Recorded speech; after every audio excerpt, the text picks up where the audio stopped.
Olá! Hoje a gente vai mergulhar numa das leis mais intrigantes do poder, a Lei 38. O lema dela é: pense como quiser, mas comporte-se como os outros. Parece um pouco contraditório, né?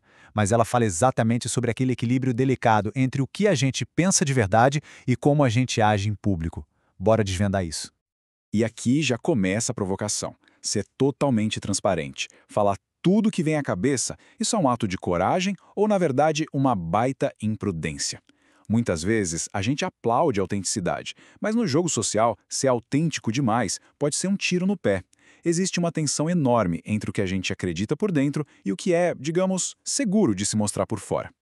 Pois é, e é justamente nessa tensão que a Lei 38 entra em cena. Ela nos apresenta a ideia da máscara social. Mas calma, não é sobre ser falso ou duas caras. A ideia aqui é usar essa máscara como uma ferramenta, uma estratégia mesmo, para a gente conseguir navegar em ambientes mais complicados, sabe?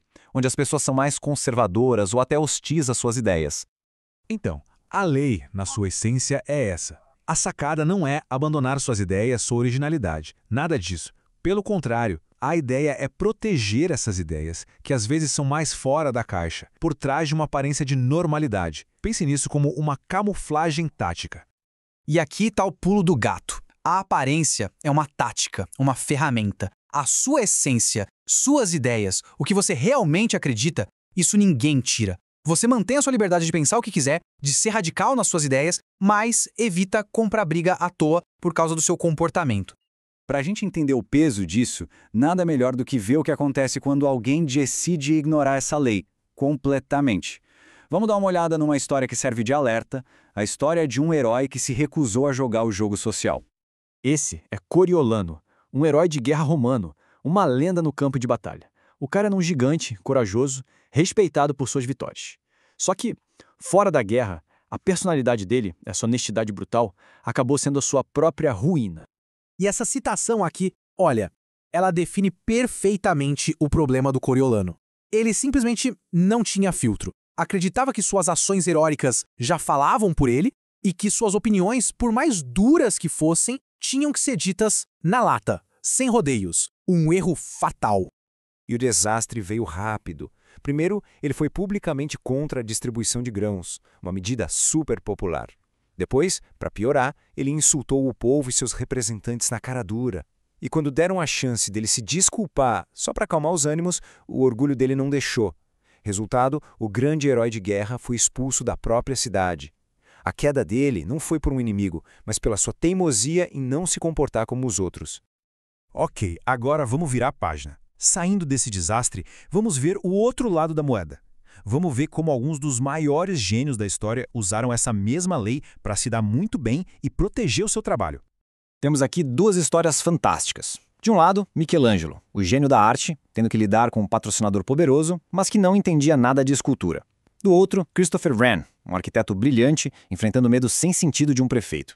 Os dois tinham um desafio parecido: como proteger a própria genialidade da ignorância de quem estava no poder. Tenta imaginar a cena. Michelangelo está lá dando os últimos retoques na sua obra-prima, a estátua de Davi.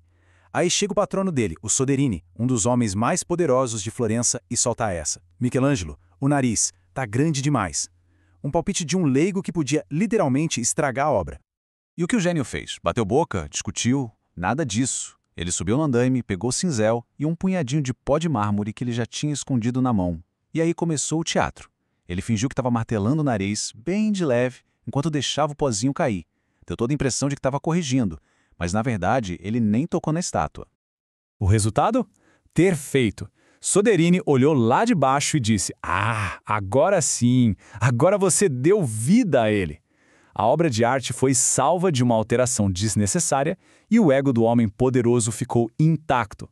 Michelangelo se comportou como outro esperava e protegeu sua genialidade. Isso é que é inteligência. Uma história bem parecida aconteceu com o arquiteto Christopher Wren. O prefeito de Westminster estava apavorado. Ele tinha certeza absoluta de que o segundo andar do prédio que Wren projetou ia desabar bem em cima da mesa dele. E por isso, ele exigiu que Wren colocasse 2 colunas a mais para dar suporte. Wren, sendo o engenheiro que era, sabia que aquelas colunas eram totalmente inúteis. A estrutura era perfeita, mas em vez de arrumar uma briga com o prefeito, ele simplesmente construiu as colunas. Só que a parte genial vem agora. Anos depois, descobriram que as colunas paravam alguns centímetros antes de encostar no teto. Elas não sustentavam absolutamente nada.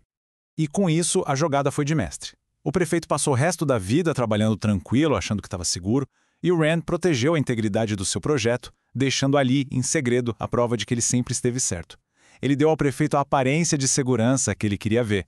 Então, o que a gente tira de tudo isso é que aplicar essa lei não é um sinal de fraqueza.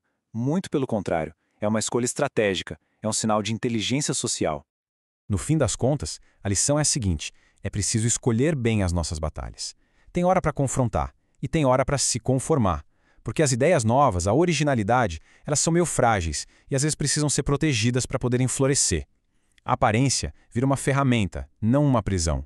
O poder de verdade não precisa ficar se exibindo o tempo todo. E, talvez o mais importante, inteligência social é tão, mas tão crucial quanto o talento bruto. Isso tudo nos deixa com uma última pergunta para pensar. Essa conformidade, que a gente tantas vezes vê como fraqueza ou falta de personalidade, não seria, na verdade, a maior das estratégias? A armadura secreta que protege as ideias mais geniais e revolucionárias? Fica aí a reflexão.